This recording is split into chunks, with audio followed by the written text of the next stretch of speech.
My name is Kira. I live in Portland, Oregon, in this old apartment building that smells like cigarettes and has thin walls. You know the type. So here's the thing. My ex-boyfriend Damien died 2 years ago. Rock climbing accident up in Mount Hood. I was there when they brought his body down. I went to his funeral. I saw them lower his casket into the ground. He's dead. I know he's dead. But every single night for the past 3 months, he calls me. I know what you're thinking. Same thing I thought at first. Maybe it's some sick joke. Maybe someone's playing a prank. But the voice, it's perfect. Every little thing about how he used to talk. The way he'd say my name with that slight rasp in his voice. How he'd laugh when he was nervous. Even the way he'd pause before saying something important. The first call came on a Tuesday. I was eating leftover Chinese food and watching some stupid reality show. My phone rang and I almost didn't answer because I didn't recognize the number. But something made me pick up. Kira? Baby, it's me. I dropped my chopsticks. The voice was so clear, so familiar. For a second, I actually thought, but no, that's impossible. Who is this? I asked, but my voice came out all shaky. It's Damien. I know this is weird, but I need you to listen to me. I hung up immediately. My hands were shaking so bad I couldn't even hold the phone properly. I sat there for maybe 20 minutes, just staring at the wall. Then I called my friend Jessica. Jess, someone just called me pretending to be Damien, I said. What? That's messed up. Did you recognize the voice? That's the thing. It sounded exactly like him. She told me to block the number and forget about it. Good advice. I should have listened. The calls kept coming. Same time every night, around 11:30 p.m. Always from different numbers, but always the same voice. Always Damien's voice. At first, the conversations were short. He'd say he missed me, that he was sorry for leaving me. Normal stuff you'd expect from a grieving person's imagination, right? But then they started getting longer, more detailed. He'd talk about things we did together, private things, things only he would know. Like how I always put too much salt on my eggs and he'd make this face but never say anything. Or how I'd steal his hoodies and he'd pretend to be annoyed but actually loved it.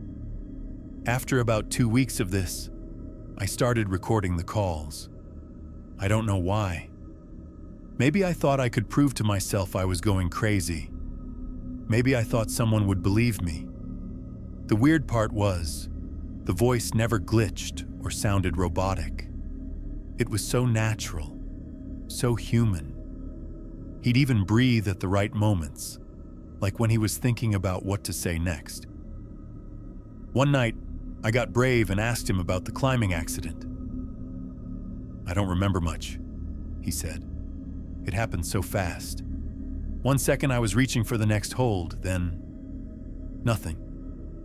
But Kira, I'm okay now. I found a way to talk to you. That's when I knew something was really wrong. The Damien I knew would never talk like that. He was practical, logical. He didn't believe in ghosts or afterlife nonsense. This sounded like someone trying to be mysterious. I started paying attention to background noises during the calls. Sometimes I'd hear things. A dog barking in the distance. The sound of cars passing by. Once, I swear I heard someone typing on a keyboard. Around this time, I also started noticing weird things happening in my building. My neighbors would give me strange looks in the hallway. Mrs. Chen from 3B asked me if I was okay, because she heard me talking to someone late at night. But I live alone. The only talking I do is during those phone calls. Then there was the elevator thing. It would stop at the basement level even when nobody pressed the button. The maintenance guy said it was just a glitch, But it happened every single night around the same time, right before I'd get my phone call. I also found out that my apartment has this weird echo sometimes. Like when I'm talking on the phone, I can hear my own voice coming from somewhere else in the building. Faint, but definitely there. It made me paranoid that someone was listening to everything I said. My landlord is this old guy named Bob, who doesn't really care about anything as long as the rent gets paid.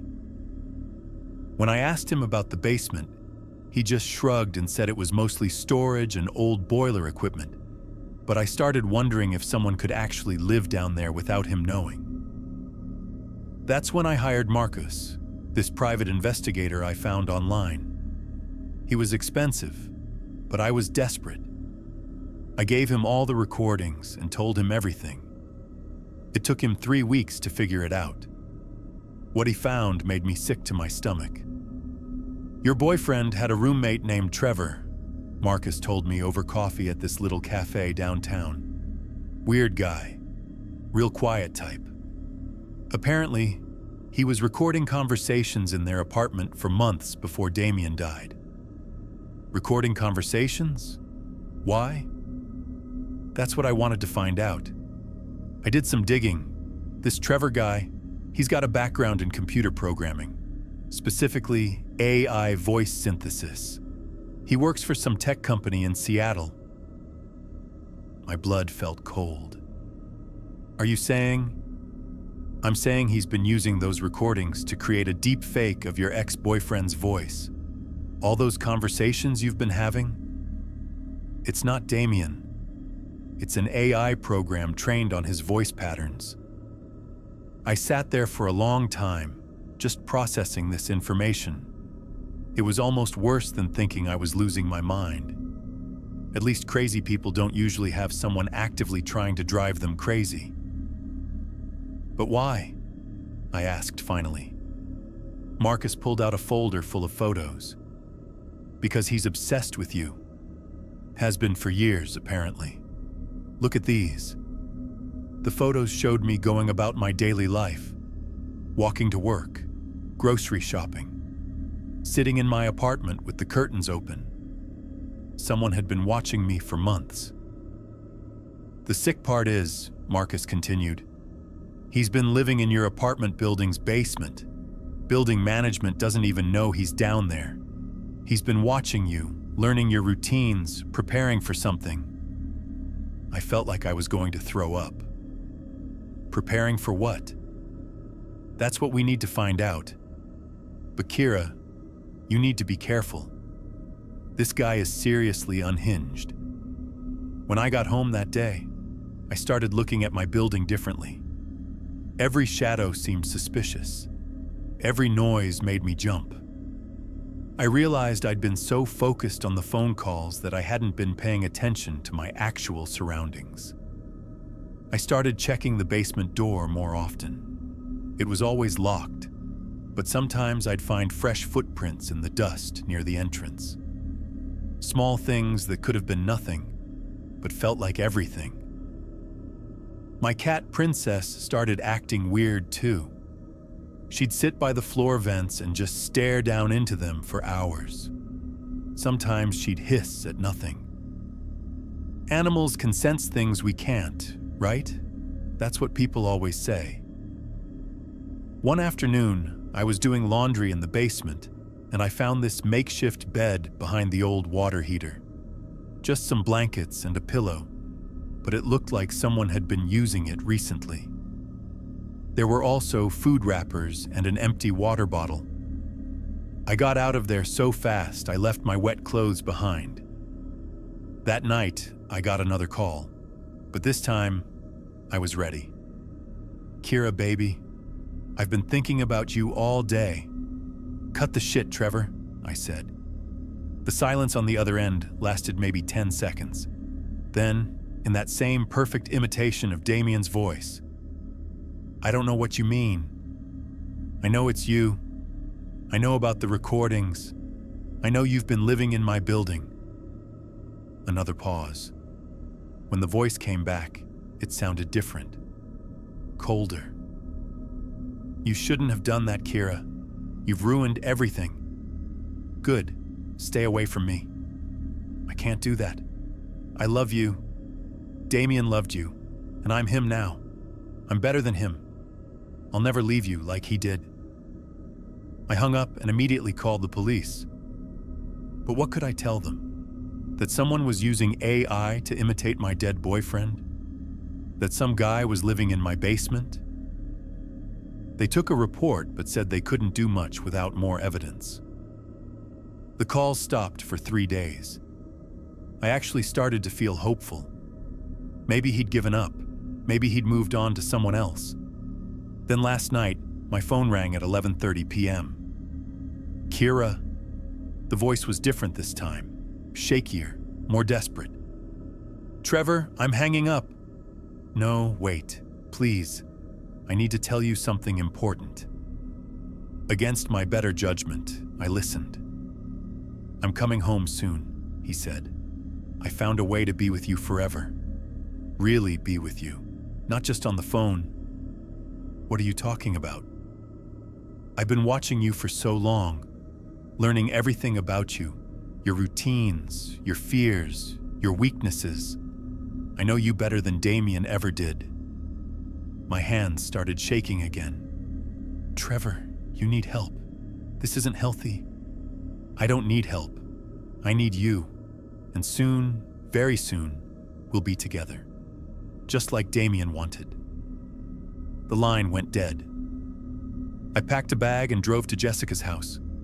I'm staying here tonight, maybe longer, but I keep thinking about what he said, about coming home, about being together forever. I don't know what he's planning, but I know it's something bad, really bad. The worst part is I can still hear Damien's voice in my head. Even knowing it's fake, even knowing it's this creepy guy manipulating me, part of me misses those conversations. Part of me wants to answer the next time he calls, but I won't. I can't. Because whatever Trevor is planning, I don't think I want to find out what it is. Jessica's been great about letting me stay here, but I can tell she's getting worried about me. She keeps asking if I'm okay, if I need to talk to someone professional. Maybe she's right. Maybe I do need help dealing with all this. But right now, I'm just trying to figure out what Trevor meant when he said he found a way to be with me forever. The more I think about it, the more scared I get. What if he's not just planning to keep calling me? What if he's planning something worse? I've been checking the news obsessively, looking for any stories about break-ins or missing persons. Nothing yet, but that doesn't make me feel any better. My phone just buzzed. New text message from an unknown number. I'm already here. I think I'm going to call the police again.